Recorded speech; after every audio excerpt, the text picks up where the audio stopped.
Welcome into In the Trenches with Tanner Kern and former CFL defensive lineman Maxx Forde. It's week 6 already. It's crazy, and we're breaking down the best budget DFS defenses and looking at the offensive and defensive line matchups on the slate this week. Max, it's a limited slate, but it should be a good one here, so we're going to get right into it. Starting with the biggest mismatch of the week for you, and you got the Houston Texans against the New England Patriots. Now, I feel bad for Drake May. This is not an easy start for him as a rookie quarterback making his first start, but why is this such a mismatch? Yeah, you've got some guys up and down that line that have maybe you don't see the sack numbers quite yet this year, but you've seen them in the past. Like Will Anderson last year was a defensive rookie of the year. You've got Danielle Hunter over there. You just got guys like on those two edges. You've got, I think, Mario Edwards Jr. in there on the interior. Guys that can make some big plays in the passing game, and then you've got a rookie quarterback, and we've talked about that a lot on this show over the last couple of years here. But first start, I actually kind of like Drake May as a prospect, but we haven't seen him on an NFL field before, and so it's a chance to kind of heat him up before he's seen that game speed in the NFL. The preseason isn't quite the same as the regular season, and so I think you've got a mismatch on the line just with those guys that I named on the defensive line, and then the Patriots offensive line having some struggles early in the season. And then behind that line, you've got a quarterback that hasn't seen NFL game action. But I do think he's a guy that maybe can make some things happen with his legs. We haven't seen it yet, but he might be able to help that offensive line a little bit that way. But still, I think you can force a rookie like that into some mistakes pretty often. I mean, you've seen it with all the other rookie quarterbacks, save for maybe Jaden Daniels there, but I think it's a good spot for the Texans here. Yeah, even Jaden Daniels, I mean, the growth for him has been impressive, but his first game against the Buccaneers was definitely shakier than where he is now. So it's going to take some time for Drake May to learn. I'm excited to see him get in there. And the Patriots could have a worse offensive line. It's not the best in the world, but it's definitely not a terrible unit. I think they're going to try to run the ball well in this game. But Houston definitely has the edge here. Now, going back to your playing days, Max, in the CFL or in college, when you were going against a young quarterback or a guy making his first or second or third start, what was the mindset as a defensive lineman? You just want to pin those ears back and hunt, man. It's really just everybody says they want dogs. It's time to be a dog. You just got to pin those ears back. Just want to heat him up. Make sure he feels uncomfortable. Speed up that clock. I had a lot of defensive line coaches that talked about speeding up that mental clock, and it's one of those things where if you're playing against a great quarterback, you can make him good. You're playing against a good quarterback, you make him average. You play against an average quarterback, and you make him bad. So it's one of those things where you're playing a guy who hasn't played before. If you can speed up that clock, he already is starting from a baseline of we don't know what he is in the NFL, and so you can really throw things off if you can disrupt that clock. Definitely. I love that. That's why I love football coaches, because they have these great expressions like that. If you got a great quarterback, you can make him good. If you got a good quarterback, you make it average. Like, you got an average quarterback, you make him bad. Like that is just an awesome phrase to hear. So totally agree with that. I think this is definitely a mismatch. I think the Patriots have a tough matchup ahead going against this Texans front seven because they are legitimate. And now, perfect segue into our budget plays under 3,000. On the flip side of this, the New England Patriots defense has been pretty good going against the Houston Texans offense, which has been up and down. Like CJ Stroud definitely has not been the most consistent quarterback in the world. And New England has some really good secondary guys with Christian Gonzalez. They got some good pass rushers up front. So for $2,400, this is a good play by Max, but why are you leaning towards this? Yeah, it's the Stone Men on the slate this week, $2,400 right there. And like you said, they've got pieces on defense, and for Houston, it has been up and down. We've seen that they can have those boom weeks, but they're missing a couple of big playmakers in Nico Collins, and a good chance that they miss Mixon again, maybe not, but missing those two guys is pretty significant for them. And then Tank Dell has been kind of up and down with his utilization this year. It's just, the weapons are going to be a little bit. They're not going to have the weapons that they're used to having this weekend, and so.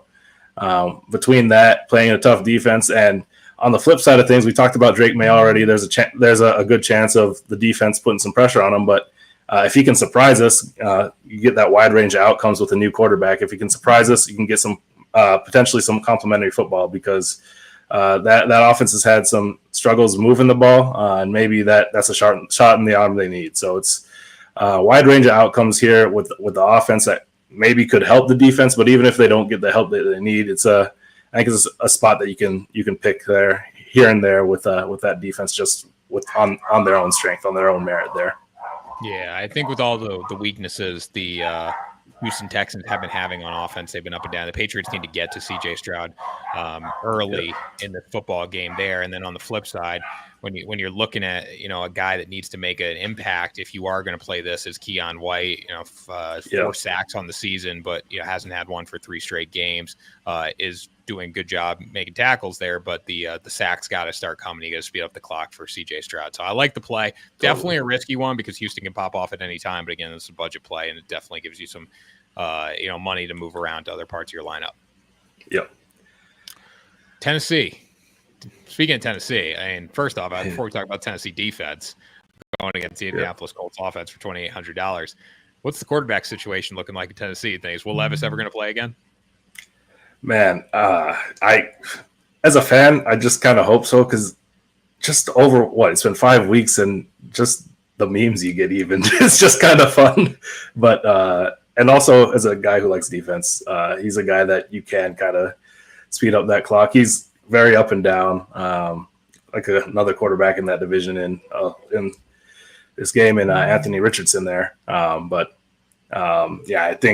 I think that he's young enough that he'll get another shot. Like, we've seen guys lose their opportunity and maybe come back around later on. Like, sometimes it takes a long time, like a Geno Smith, who we'll see tonight. But I think we'll see Will Levis again at some point. Yeah, and it comes down to, if you're the Tennessee Titans, Mason Rudolph is not the quarterback of the future for you. And it might not be Will Levis, but you're paying Will Levis the quarterback of the future money. So it's like, he hasn't even started. I don't think he has 10 starts under his belt. So it's like, you can't really get after him too much until we see more and more and more. But anyways, we'll flip to our budget plays here. Tennessee Titans defense going against the Indianapolis Colts offense. Joe Flacco, just been, story of the year after year after year, now coming off a really big game.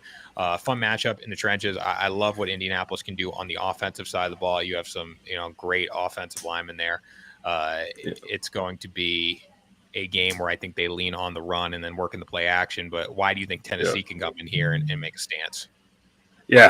So Indianapolis does have a strong offensive line, especially in the interior. I think Tennessee has a strong defensive line in the defensive interior. So I think that's going to be a fun matchup, first and foremost. But I think there's a chance that they can maybe neutralize that matchup, whereas Indianapolis is going to have an advantage in that spot most weeks that they line up and play. So I think that they've got that going for them. And then you've got edge rusher and Harold Landry that has been productive throughout his career. They need a little bit more from Arden Key, but we've seen it in his career as well. Last year, particularly when he was with Jacksonville, I really liked what he was bringing to that defensive line with the energy that he brought. And so I think they've got the pieces to kind of slow things down. We've talked about him in the last few weeks already, but T'Vondre Sweat is just a massive human being. He's hard to move. You can't really single block a guy like that, but you don't want to leave Jeffrey Simmons single block because he's a dynamic, disruptive force in there in the middle. And so I like that. If we get Anthony Richardson back for this game, I like that matchup. He's a guy that you can see he makes the incredible plays, but then he also misses the layups. And that's a quarterback that I think you can try to go against in DFS, because when you're missing those layups, those can often turn into points going the other way. And that's why I like that matchup. If we get Joe Flacco, I am a little bit more scared of him, which is kind of crazy to say. Never thought I would be saying that week 6 last year. But man, like, he's had a career resurrection as a elite backup. It feels like playing some of the best football of his life here at the ripe old age of I think 39 or something like that. So he's if he's playing this weekend, a little bit more hesitant, but I do like this matchup. Yeah, I would much rather see Anthony Richardson in the game, because you're going to pick up points on turnovers. He is going to miss the layups. He might make a big play or two, but especially coming off a little injury there, I would probably rather have him than Flacco, because we know Flacco is going to make the plays that he's supposed to make. One fear here, I think, Indianapolis could get a run game going with Quentin Nelson and Ryan Kelly. But to your point, if the defensive line, the interior defensive line for the Titans can neutralize the offensive line, they kind of play to a stalemate there. I think this is a pretty good matchup for Tennessee. Now, when you were going against some dudes up front, you're watching film, and a guy like Quentin Nelson is in front of you, and that's who you're going against. What's the mindset coming into that kind of battle? For me, I just like to. I respect what he can do, but I don't want to build him up in my head as this like just titan of the game kind of a thing. He's a human. He puts his pants on one leg at a time. We can understand what he does well. Try to find something that can beat that. But again, he's just another guy that I've gone against, and it's going into that matchup. You got to be ready to bring your hard hat and your pail, your lunch pail there. Be ready to strike, play hard, play physical. Because if you don't, he's going to bring it to you. And especially guys like that. I used to hate the offensive linemen that are cleaning up piles after the whistle, but a lot of the best ones do it because they know it's going to get under your skin. And so you just got to be ready for that kind of stuff. You don't want to retaliate because that's 15 yards, and it's just one of those things. You got to be ready to come to work. Don't build them up too much in your head because you can beat those guys, but you've got to respect what he's done, and you're not going in there thinking like, oh, I'm just going to beat this guy and going to be an easy day. You got to be focused, mentally prepared. That's kind of how I approach those kind of matchups. Yeah, and same thing on the flip side, an offensive lineman going against a stud defensive lineman. It's like you got to get on him early. You got to make him uncomfortable, and you got to be able to run the ball. Like when you got a run game going, and Max, I'm sure when you were getting beaten up in the run game by an offensive lineman, it's not a comfortable feeling, because you just you can't tell what they're going to do, right? So you got to get on these guys early if you're an offensive lineman going against a stud defensive lineman. And there's nothing worse than when you're the offensive lineman and you're going against the defensive lineman, you're getting absolutely no push. And you just can't do anything because it makes everything hard. And then it's third and long, and they know you're passing, and then you're one-on-one, and stuff goes downhill. Those are situations we like. Yeah, definitely. Offensive linemen want to run the ball. Defensive linemen want to pass rush and be in third and long. So it's definitely a different mindset. But bottom line, you got to get on them early. Definitely. I was just gonna say.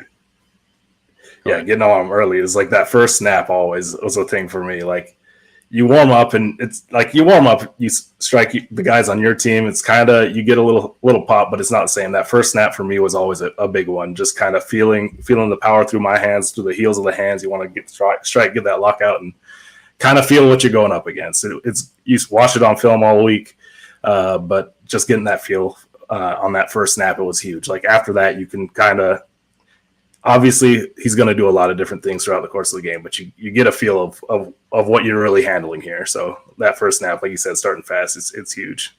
Definitely. I would always like quick game to start. Something, a slant, a bubble, something just to like, hey, we're going to bang a little bit, but we're not going full on, one-on-one running power or trap or something to start the game off, just because it's like, get the one under your belt, then we can go into power and trap and all that good stuff. Totally. I always hated that quick game, man. Especially like when you feel like you're beating the offensive lineman and the ball's just coming out. It's just, man, that always got under my skin, because there are games that I felt like I was on fire and I never got close to the quarterback. But I mean, that's football. That's one of the ways you neutralize a defensive line. So yeah, you know what I always hated too as an offensive lineman, like when you'd run screen or something, and it would be like everyone would cut block. I didn't like doing that as an offensive lineman. I know what the point is, slow defensive lineman down, but really it's just like, it feels cheap to do that on such a quick pass play. It's like, I'd rather, punch and go kind of thing. Yeah. Try to get the hands down too, I'm sure. Cause like if I could try to get my hands up, I used to like to bat passes a little bit too. Like maybe more so than my defensive line coaches liked at times, but I'm a tall guy, so I like to get my hands up, try to get in the way if I can't get there. Did you ever have any interceptions? I wish I did. I got one in the spring game, and I could tell you all about it. It's burned in my memory, even though it wasn't a real game. Got a pick six on a 63-yard pick six, so it was got a long one, but never in a real game. Had a few fumble recoveries. Didn't gain any yards on any of those. I fell on them, but. Got 7 yards on a kickoff return once. It was a squib kick at the end of the half, so I'll hang my hat on that. That's awesome. What was in the Saints game the other night? Who was it? The Kalen Saunders, right? Yeah. He was rumbling for a while now. As defensive tackle, he made it like 30, 40 yards down there. And he had it high and tight too. I forget who came behind him to try to strip the ball, but it was like high and tight, and it was that was beautiful. And then he made the stop on Travis Kelce right before it, so it was just like the combo of those two plays into the pick. That was big for a defensive line. athletes down there in the trenches, man. Some people don't understand.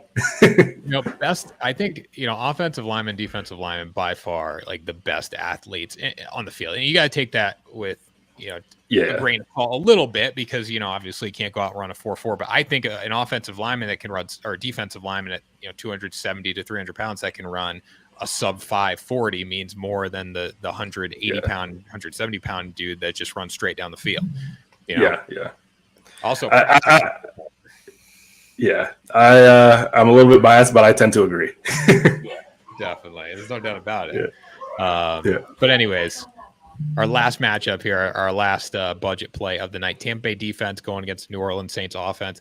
Honestly, as a Bucs kind of semi-supporter, I do like my Bucs because Tom Brady and now Baker. Yeah. I feel a little more concerned with Spencer Rattler playing in this game because everything we're hearing about Spencer Rattler is that he's going to be that guy, potentially quarterback of the future for them when Derek Carr's time is done there, which, who knows when it's going to be. But this is a game where I think with Tampa Bay defense, you have a really good matchup against the Saints just because Rattler is young. They haven't necessarily figured it out. And honestly, if you can stop Rashid Shaheed from running straight down the field, you give yourself a good chance to win. Kamara is tough to stop, but the Bucs do have a run defense that I think is capable of limiting him. Yeah, and we look at a couple of weeks ago, New Orleans Saints were on top of the world. Feels like that was a long time ago already. Their offense looked unstoppable. Now it's slowed down quite a bit. They've lost a few in a row. You've got a rookie quarterback in there, which we've already kind of talked about how that goes, and especially when you got a guy that's a fifth-round rookie quarterback. I don't know how many of those guys start right away. So chance to get after him. Obviously, is very highly touted out of high school, and they're hoping they have big hopes for him. But I think you can get after him. He's not a guy that's like Drake May, who's as mobile, can kind of help you out with his legs as much. So I think that they got a chance there. And yeah, I like what they've got on Tampa Bay's front. It all starts with Vita Vea, just big guy. Like we're talking about big athletes. He's one of the big athletes in the NFL, like a 350-pound guy that can just move. Those guys don't normally pass rush. He's rushing the passer. You got Kalijah Cansey there, who's a little bit lighter on the interior, but quicker pass rusher, and I think they can get after him a little bit. And like you said, if they can stay over top of Shaheed, which has been tough for some defenses here early on, but if they can do that, they can be successful. Yeah, Shaheed's route tree is just getting better and better. Like he was at one point he was just running straight down the field. Now he's able to do a little more, which makes him tougher to stop. But if you get Antoine Winfield back for the Bucs this week, which it's looking like he will be back in the lineup, that's going to help them a lot. And yeah, I mean that's a huge gain for them when you're looking at the defense. You're going against a rookie quarterback, and you have a ton of really strong players inside. I love KJ Britt. I think he's a phenomenal linebacker. Kalijah Cansey, Vita Vea, obviously, Levante David, Yaya Diaby. Like there's guys all over this front seven that can stop the run here. So I think this is probably my favorite play if I'm looking at the three. What about you? Yeah, you know what? Part of me wants to spend down and take the risk with New England. It's like the offense is definitely much better. The Houston offense, I should say, is much better than New Orleans. But I think that there is a path to them having some success. That said, probably I would agree that the smarter play is probably this one with Tampa Bay defense.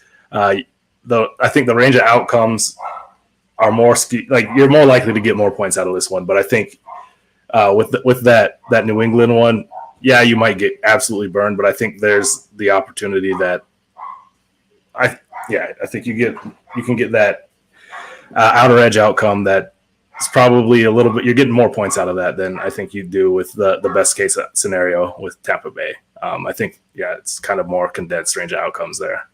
So it's a little bit more risky is what I'll say, but I kind of like trying to go for that sometimes.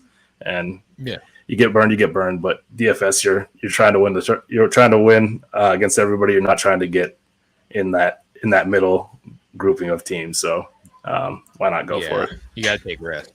Like if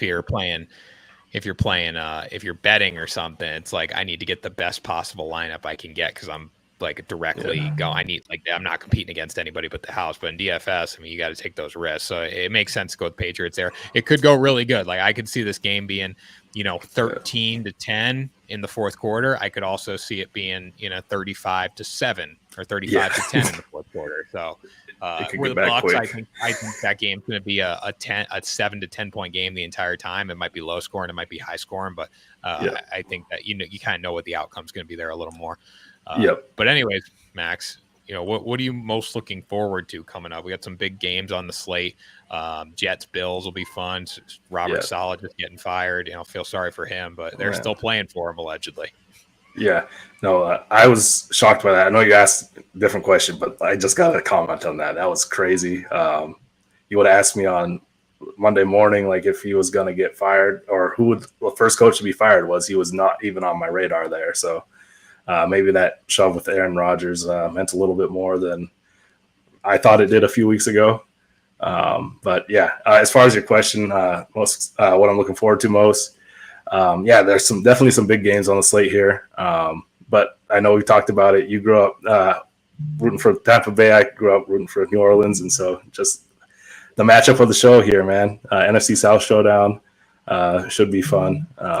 Probably not the most intriguing game if you take out our allegiances there, but I think it'll be fun. See what goes on there. Well, I mean, the division's on the line every single week in the NFC South. Yeah. So like that's the good. Like all these teams are 7 to 9 win teams. So it's just like, these games are critical. Like the Bucks giving away a game last week to the Falcons, a game they never should have given away. Like that kills you, and you're gonna look back when the Falcons maybe have 10 wins and the Bucks have 9 wins or 9-8. Like you're gonna look back at that game and say that's the one that we need to win to take the division. That's what this division's going to. I'm still shocked that Atlanta pulled that one off. You guys had that one, and it felt like in the bag. You led the entire game, and then just at the end, not to rehash that. I'm sure you could do without that, but that was they'll split. Like a lot of these division games, they're usually splits, but that's one when you're on the road and you got a chance to go win it. Like you got to go do it. And I always look at it too, like everything does even out from a betting perspective, from a team perspective, like. The Bucks probably shouldn't have beat the Lions on the road as a 7-point dog. They probably should have beaten the Broncos. That one evens out. And they lost the Falcons on the road as an underdog, even though they had the game. That's probably one when you're looking at the schedule. The Bucks are more likely to win the one at home than they are against the Falcons on the road. So it is what it is. Yeah, absolutely. So what are you looking forward to this weekend? I'm looking forward to the Bucks game. I think that's going to be a lot of fun. I am looking forward to watching the Jets, off the coach firing. And then a fun one, I think Detroit versus Dallas is going to be fun. Is like Dallas, can they hang on? Like that's my biggest fear there. Looking at tickets right now too. Tickets only $30 cheapest for that game. There are standing room tickets for $34, which is crazy to think about when every other game in the NFL is like way over 100 for that. It's I don't know what's going on with the Cowboys. Ticket prices are falling. The team's tanking. I don't know. Maybe people are coming around. Maybe Jerry is. It's not been good since he got rid of Jimmy Johnson. So, it's been good, but not as good. They haven't really got. Yeah, exactly. Yeah. I think the ownership. Not to get into too much of that, but there's teams that maybe they get too involved. I think Dallas is one of those. Maybe Carolina's another one. Sometimes, it's top down. Definitely. Well, Max, that was In the Trenches for week 6. We will see you guys back here next week, same time, for our breakdown on week 7. Have a good one and enjoy the games.